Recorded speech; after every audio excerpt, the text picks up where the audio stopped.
Hello everyone. Thank you for joining us today for our webinar, A Soldier Without a Uniform. We appreciate you taking time out of your busy day to attend this session. Our webinar is brought to you by the Kaleidoscope Group. My name is Barbara Sanner and I'll be your moderator today. Before we start, we wanted to let you know about submitting questions. To ask a question, simply type into the questions box of your GoToWebinar control panel where it says enter a question for staff and click send. We'll ask your question to the presenters at the end of today's session.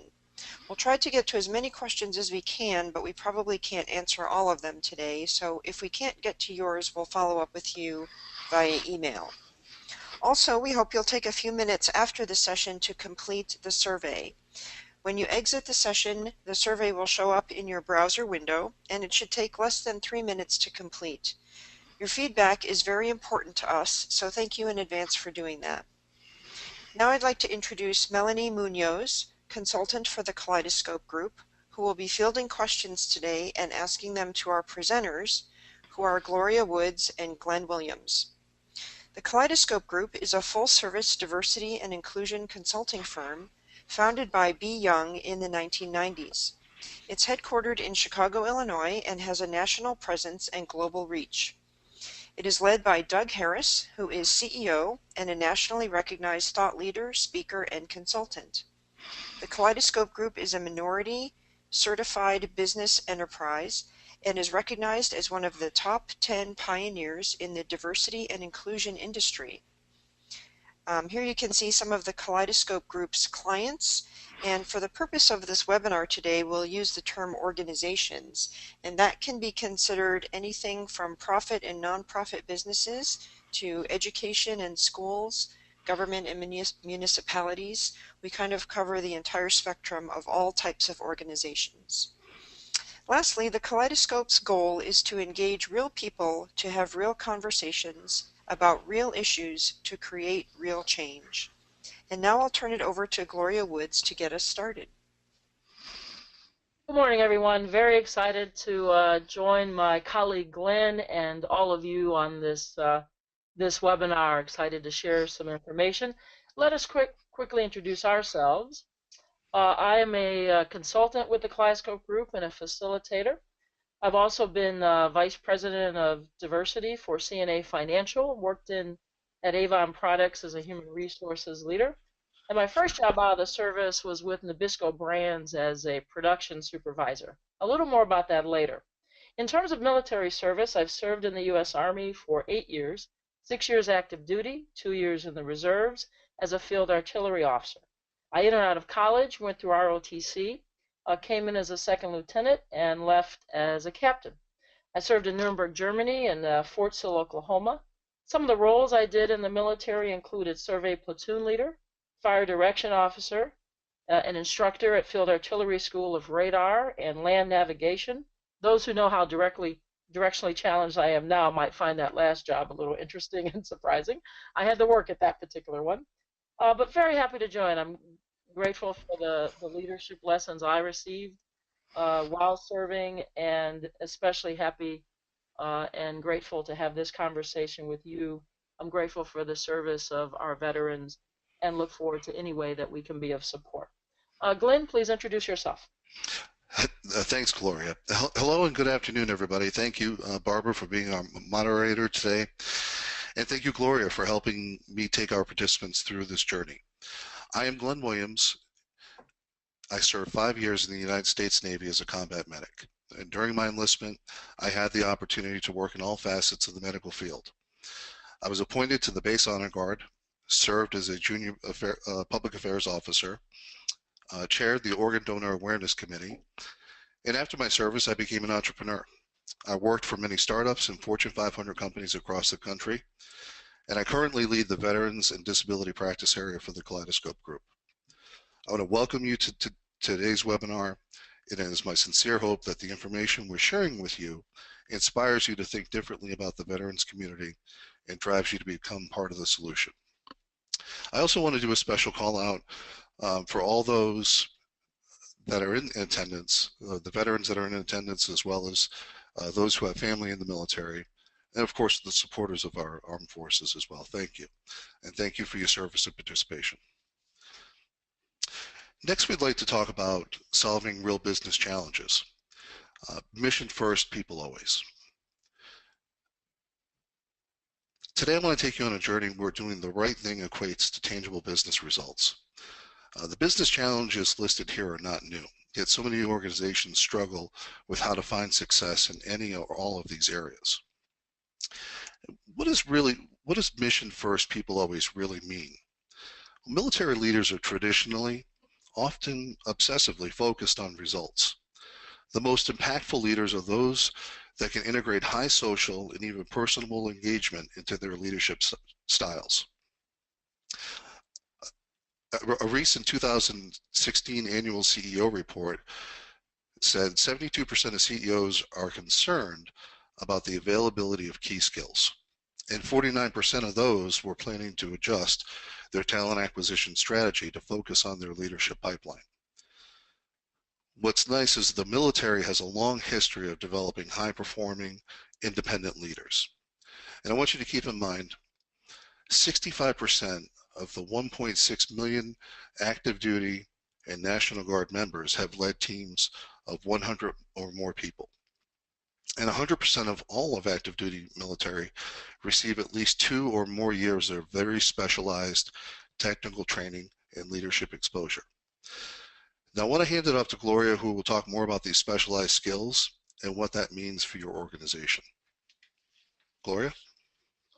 We're going to share this at a pretty high level, but suffice it to say the Department of Defense is one of the nation's largest employers. Just about every job function you can think of in your organization is going to have a military equivalent.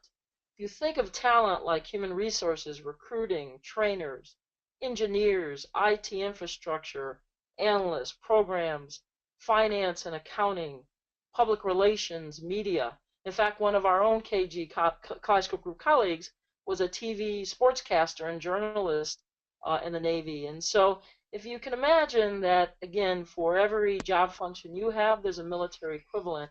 So we want to highlight that this, again, is an amazing talent pool for your organization. We also know most of you who are connected with Kaleidoscope Group in particular, and most organizations care about diversity and inclusion.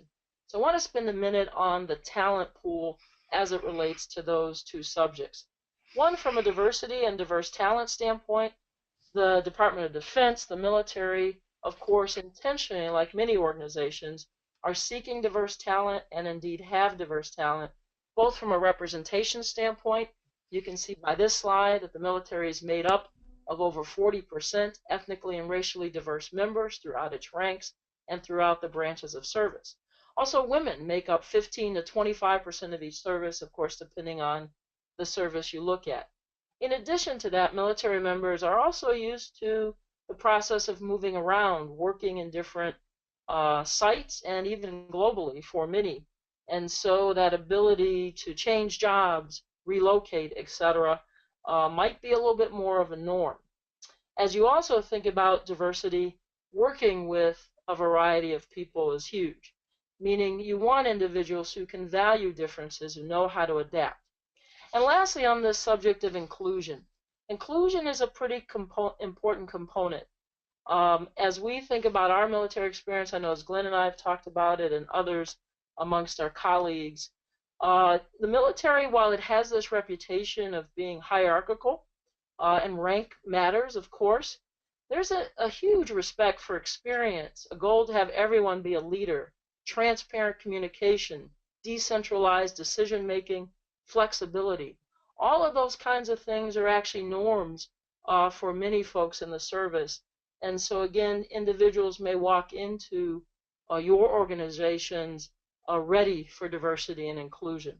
One way we know that many organizations focus on this idea of veteran inclusion is through establishing veteran business resource groups, affinity groups. Many folks will call them different things. Let's move into this conversation of transitioning to civilian life for military members and what that looks like. Hey, thanks, Gloria. That was a really interesting poll. When we talk about transitioning to civilian life and work. Today's veterans face many challenges as they transition into the civilian workplace. Some of the top challenges are listed above. And overall, the challenges veterans face are real and difficult, but you have the opportunity to be part of the solution. And I want to challenge the group to realign their thoughts or beliefs around how they think about veterans and some of the myths that veterans have been assigned. For example, there's a myth all, if not most, veterans who have fought in the most current theater of conflict suffer from post-traumatic stress disorder, or PTSD. The fact is, only 28% of veterans are diagnosed with some level of PTSD, but it is manageable, and it's truly not just a veteran's issue. I want to share a story that I don't share very much. In 1999, I was in a military vehicle accident while stationed in Haiti. I was one of the lucky who survived the accident. I spent my last year in the military in the hospital in physical rehab. As I sat in the bed and began to think about what I was going to do, where was I going to work, who was going to hire somebody like me, I realized I could either sit on the sidelines or choose my own path. And I essentially went about solving my own problem by becoming an entrepreneur. At the age of 26, I bought and built a very successful business. I want you to think about that for a second. I'm skilled, capable, and talented enough to be an entrepreneur. But I felt like there was no company or manager in the world that would understand my aftercare schedule and value what I could bring to the organization. And I share this story because this is where my passion for helping veterans and organizations started. What drives me every day is to help companies understand they are missing an opportunity to hire skilled, passionate, dedicated employees like myself. Next, we'll ask the audience a few questions that will help you begin to understand the gaps that exist in how veterans view their transition into the civilian workplace. And we want to frame the dialogue and present a compelling call to action to facilitate the discussion around closing the gap that exists and build bridges between civilian and military culture. To give you a little context, the Kaleidoscope group conducted a simple 3-question survey of over 1,000 transitioning veterans across the country about their feelings transitioning from military life to civilian employment. Yes, and as you can see from the poll results, for veterans, 65% said that employees lack understanding of their transferable or technical skills. I mentioned earlier that while there are those linkages, clearly, sometimes we don't always get that clarity around how those skills transfer. In my own experience, just a quick and interesting story I found. Right out of the military, I interviewed for a number of companies, but one in particular where I actually ended up working was Nabisco Brands here in Chicago. One of my roles in the Army in field artillery was as a fire direction officer, and for a year I spent in a role as nuclear target analyst. That's essentially someone who determines what targets tactical nuclear weapons will be fired at. You can imagine myself and the human resources in the interview process having a conversation. As the HR manager, he gave me a great tour of the facility, and then we got to the interview. He sat down and he had the hard copy resume, and he kind of stared at me for a little bit. He's staring at the resume, and he gets to that line item, and he looks up at me, and I'll never forget this as he did a few double takes. So he kind of looked at me and he goes, this is just cookies and crackers, not nuclear war. Help me understand what your job has to do with what we do here. And so we both had to do this sort of dance, if you will, around how do we equate the leadership skills, the other skills that come out of these kind of roles to civilian life. And it's going to take both parties in some interesting ways, both the veteran and certainly recruiters and hiring managers, to start to build that understanding of equivalent. How do we ask great questions?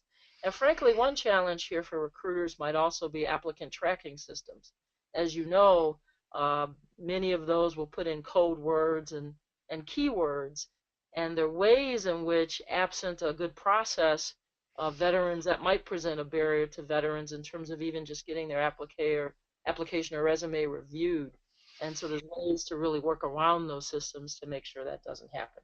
I want to transition to this next slide. In that 3-question survey, we asked the veterans to add any other comments that they might have regarding the 3 questions that we just answered, or the 3 questions they answered and the 3 questions that you answered. And we assembled those words that came out most often into a word cloud. And if you look at the word cloud, you see things that jump off the page that are, quite telling as far as how they feel about that transition. Capabilities, underestimated, undervalued, loyalty, civilian employers lack understanding. These are things that are very, telling about how they're feeling about transitioning to the civilian workforce. For many, this may be their first actual encounter with a civilian, job. So it can be quite scary and daunting, and especially as Gloria pointed out in her story. If you don't have somebody on the other side of that dialogue to be able to do that dance, as she said, right? It can be very difficult, and maybe the conversation ends sooner than it should.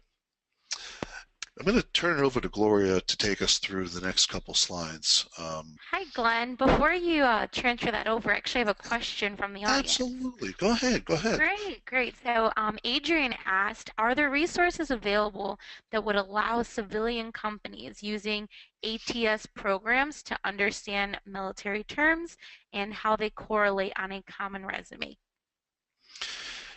So I just want to make sure I heard your question correctly.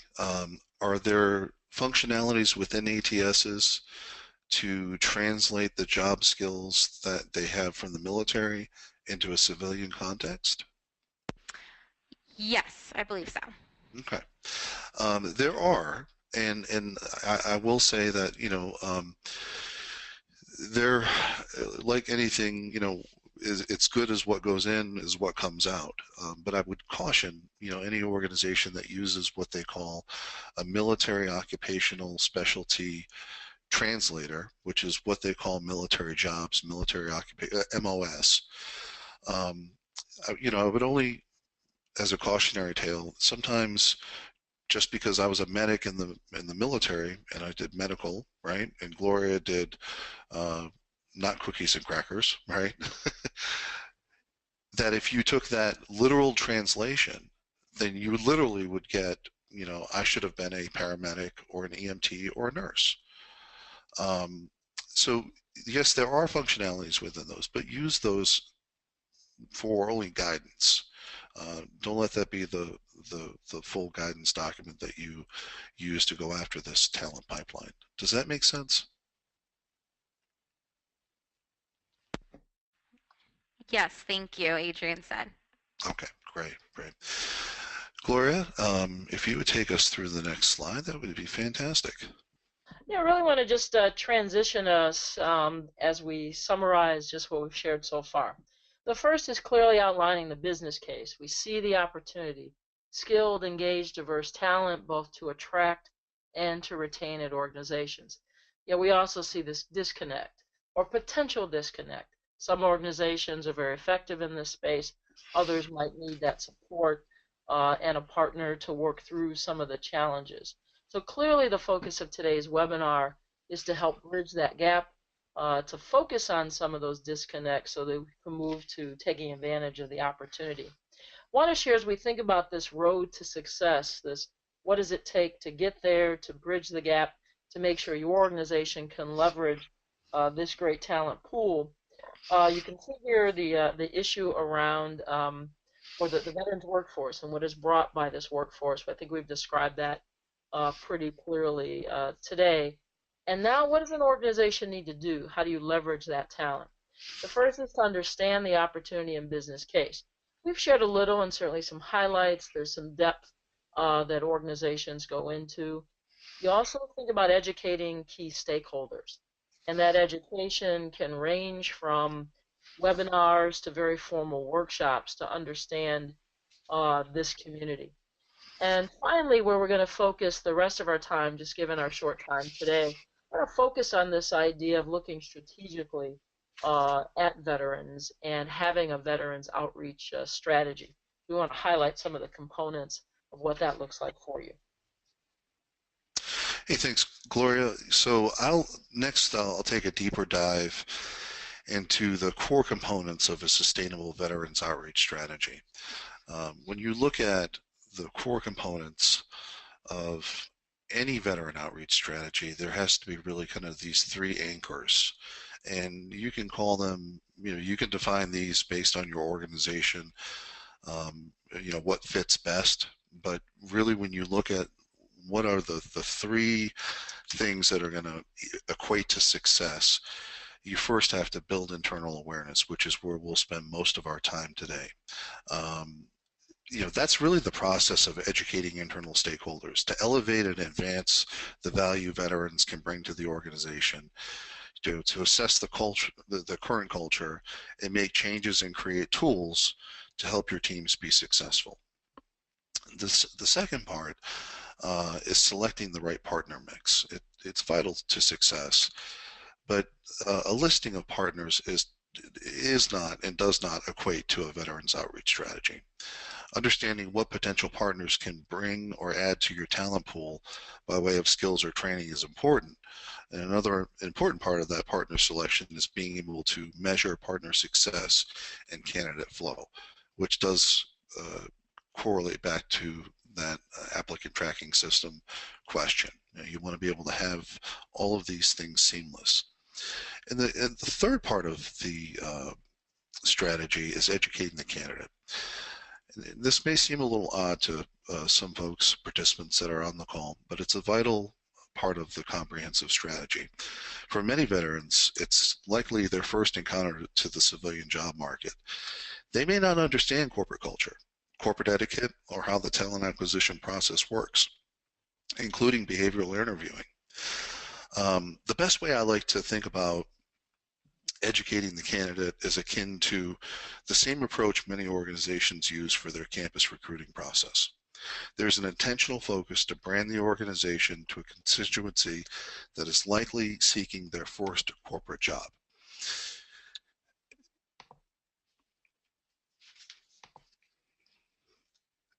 So with that, you want to start assembling your troops. Now, this part of the strategy is really building kind of a coalition. Each stakeholder here listed has a very important role in the success of the outreach program. The program's success will pivot on building a solid business case and an effective coalition of all of these folks. One stakeholder here, as you look at the list, that may not seem to fit is the accounting and tax department. And as an organization, I'm sure that many of you are aware, you do get federal and state tax credits for hiring veterans. This is one of the many benefits veterans can bring to your organization and should be included in the strategy.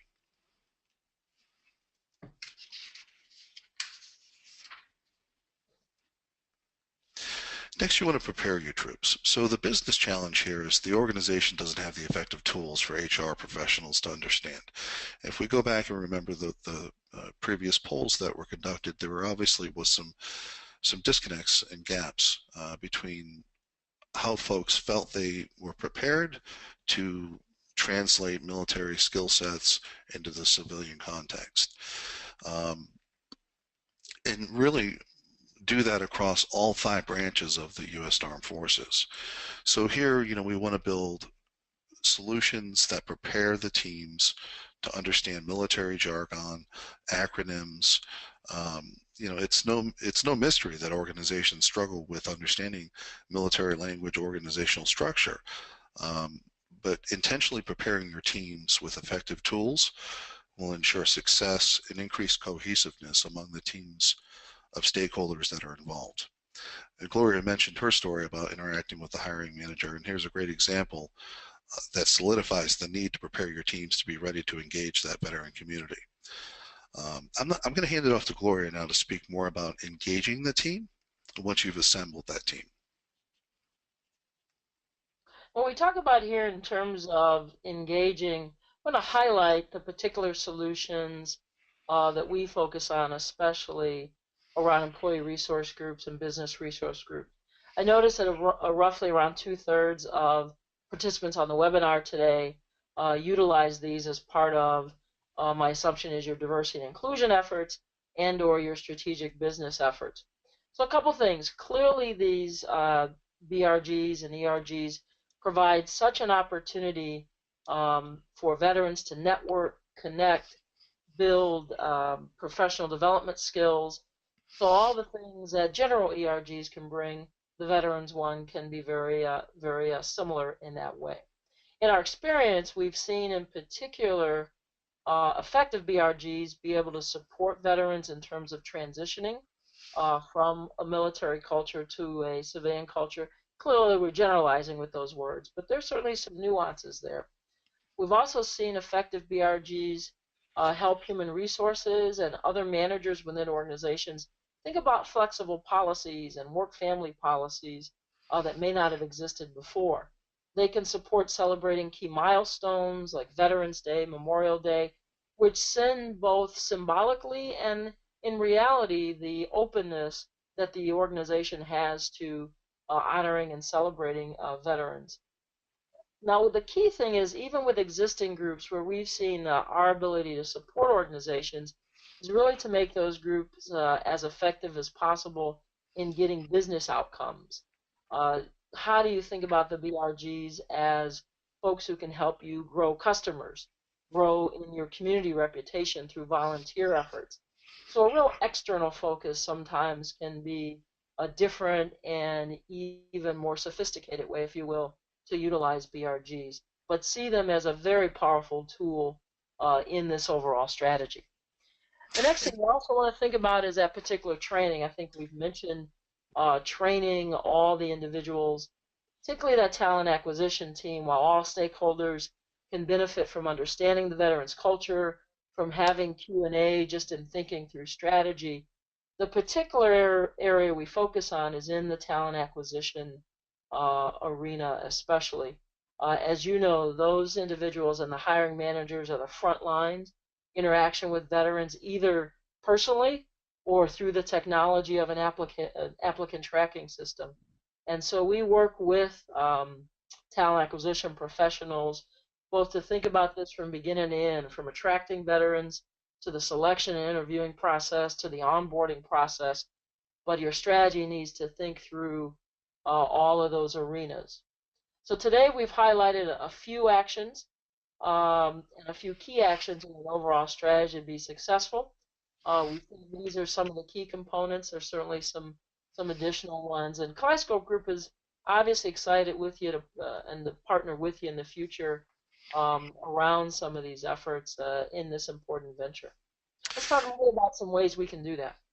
And actually, Gloria, if I could just jump in real quick. So when you mentioned engaging the troops, you know, one of the things that we know, both you and I as veterans, but also any veterans that are participants and veterans that are within the organizations that you work for right now, you know, one of the things that they miss the most about the military is that camaraderie, that esprit de corps, the sense of team and being part of a bigger, you know, piece of you know, an organization.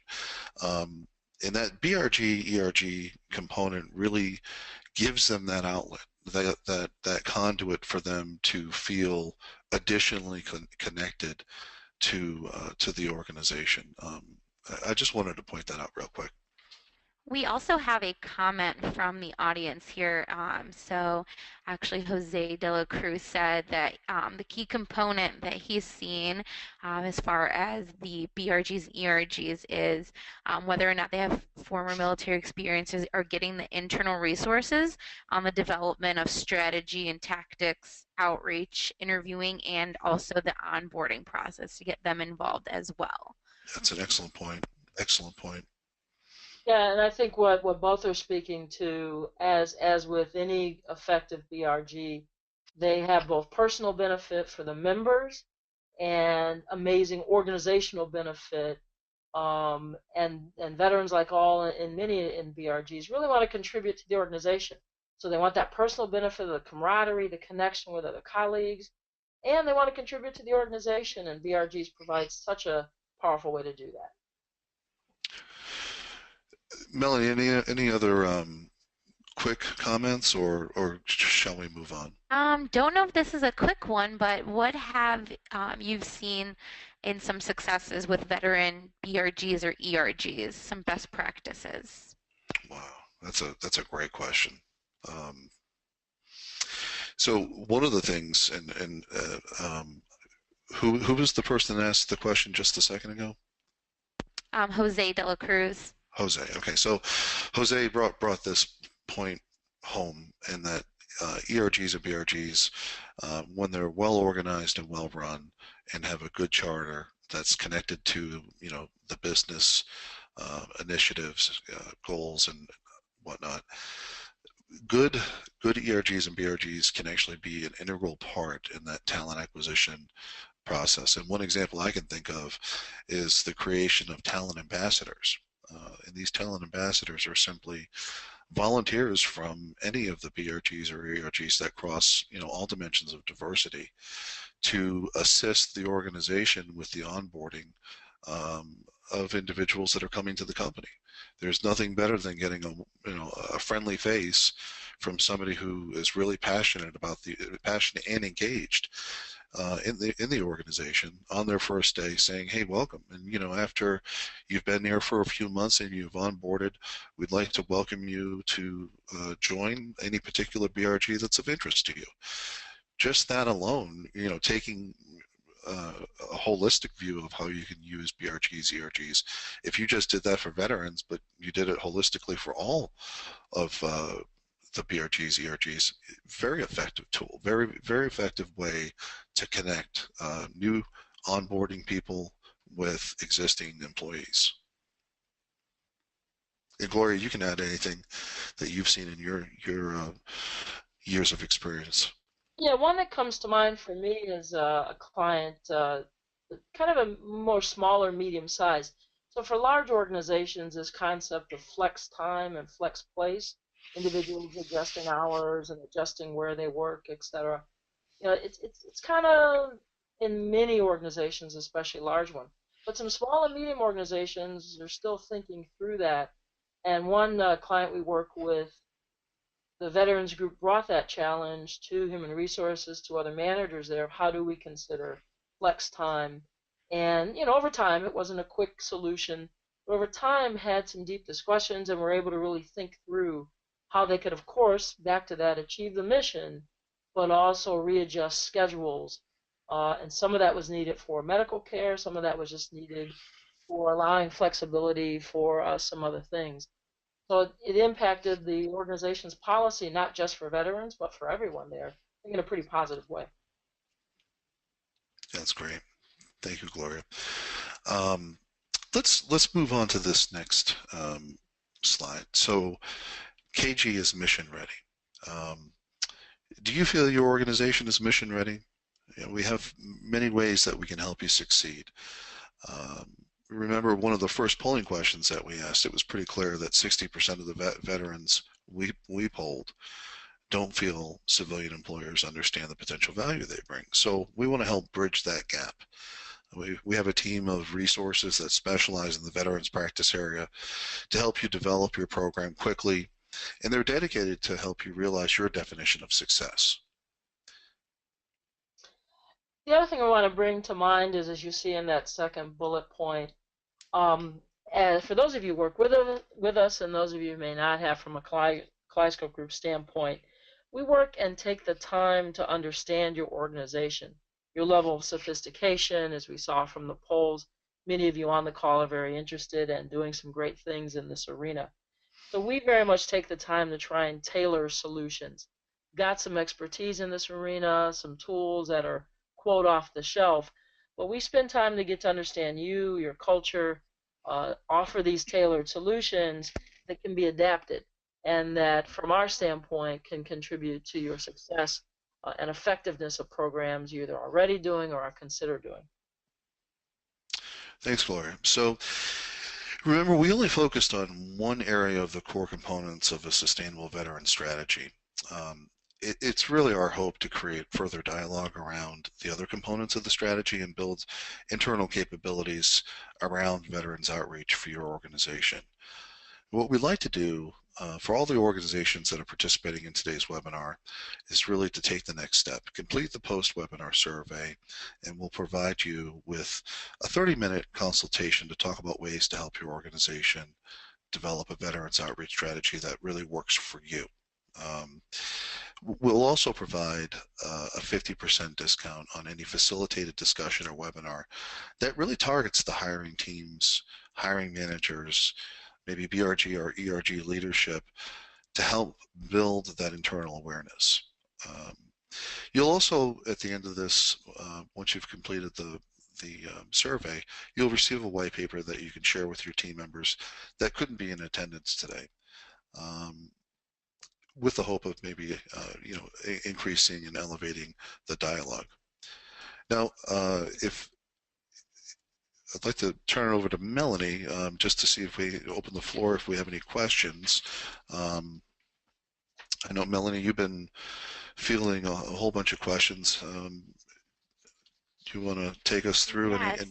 So we have a few that have been asked here. So there's actually one that says, as far as the military, do you think that the military, the service members, are aware of some of the financial issues upon leaving the military, i.e. costs of healthcare, education, housing, insurance, childcare, transportation, and the rollover of TSP and the high tax rates and how that goes into transitioning into civilian life?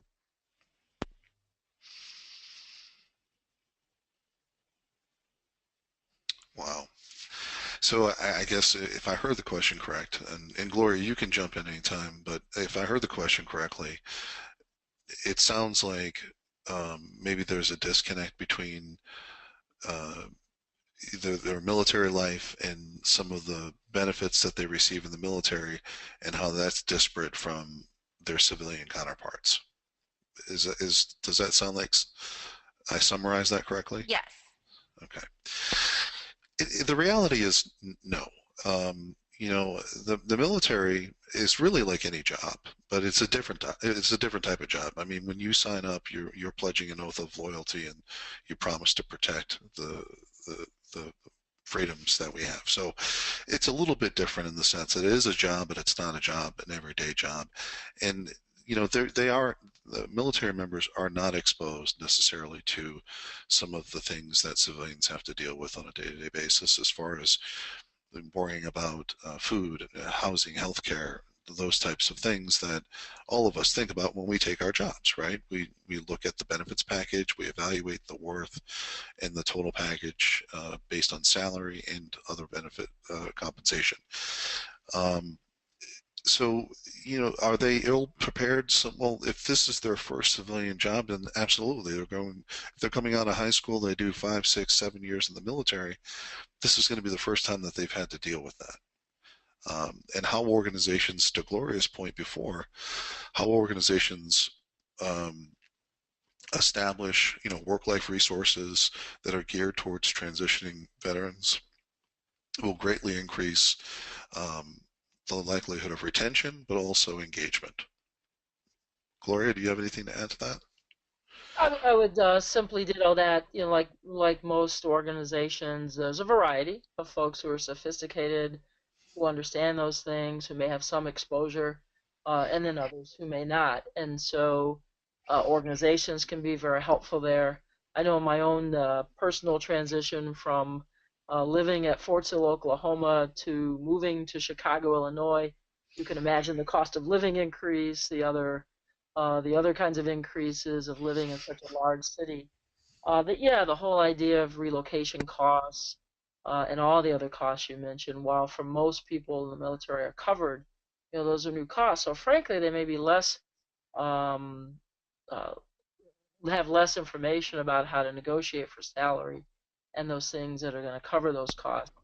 So organizations do a lot of good focus on ensuring that individuals do that. I've seen the BRGs be very helpful in that transition process as well, in some real one-on-one individual case kinds of ways. Yep. Mm-hmm.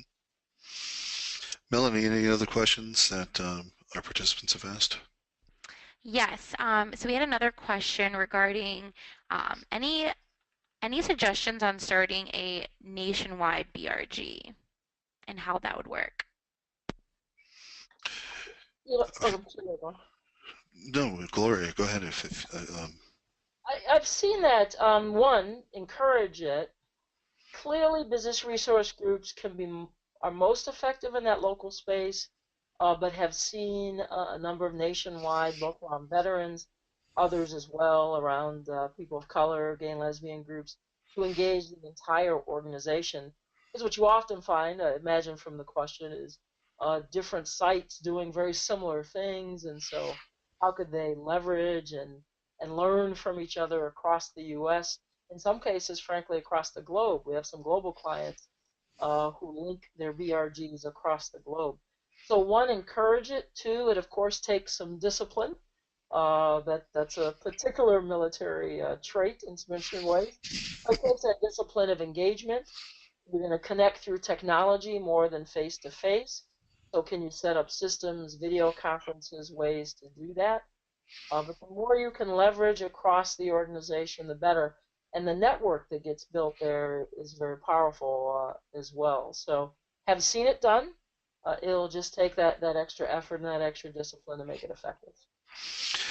And I mirror everything Gloria just said, and I'll also add that, you know, sometimes when you think of the business resource groups or employee resource groups or affinity groups, whatever your organization calls them, the important thing to keep in mind is that if you do have other areas of the business that are disparate from corporate, no matter how many locations you have, you need to think in terms, or would certainly want to encourage you to think in terms of that, you know, they're really not connected to the mothership, if you will, as well as if you were there on the corporate campus, right? So any way, any tangible way that you can find to connect those employees to the business, right? To business initiatives, strategic initiatives, the organizational goals, talent goals, feeding a talent pipeline. Those are all things that you can engage those folks in doing in a very tangible way that's very low impact, relatively low cost for the organization, but yields a high return.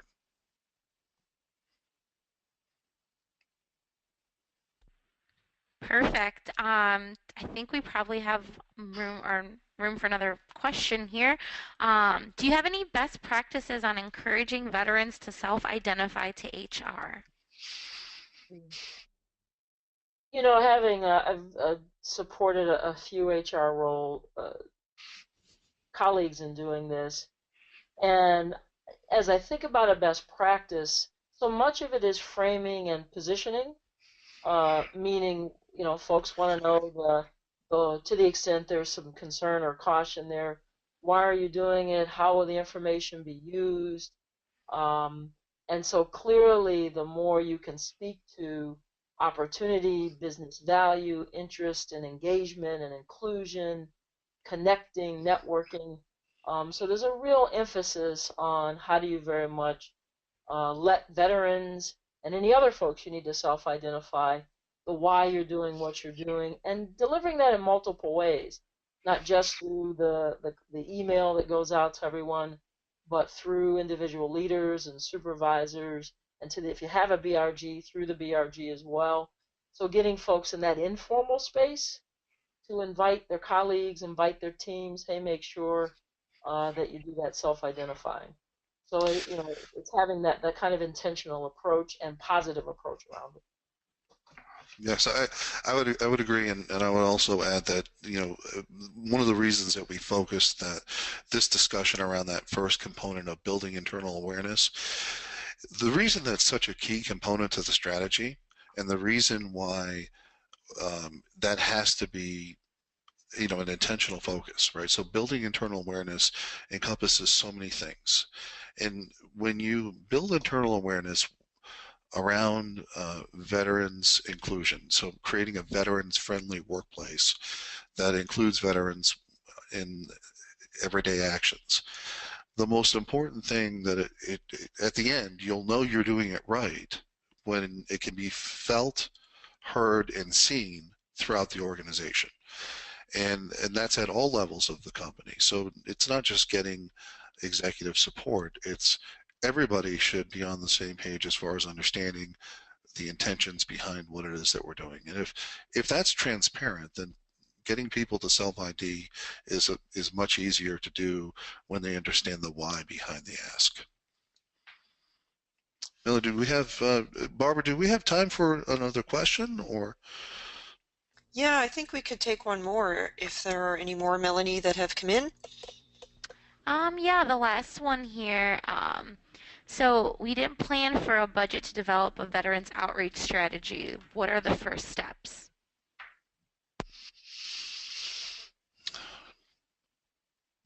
Gloria, you want me to take this one? Yeah, as I think about, and I appreciate that if you're coming in mid-year or very interested in starting something, certainly from our standpoint with partnering with you, we can talk about tailored solutions. We can look at low cost to high cost and low investment to high investment kinds of solutions to maybe start, start small, and then when you can budget, get it into the to the budget. Then we can look at those opportunities. So, we can work individually with organizations to take a look at where you are, what are the solutions you need. We'll propose those in a way that match the timing for your budget as well. Mm. Yeah, and, the other thing too is helping whoever the stakeholders that are trying to advance this initiative or program, is really helping develop a solid business case around the reasons why there should be dollars spent investing and expanding the program or developing the program, because at the end of the day we all have to be accountable for what we do, and at the end of the day we're all in business, and so creating a very strategic business plan behind any outreach initiative will help not only define success, but it will help the organization maybe realize that this is an investment in the organization. And I think that investment with the addition of veterans within the organization at all levels of the organization is an investment that will pay dividends long into the future.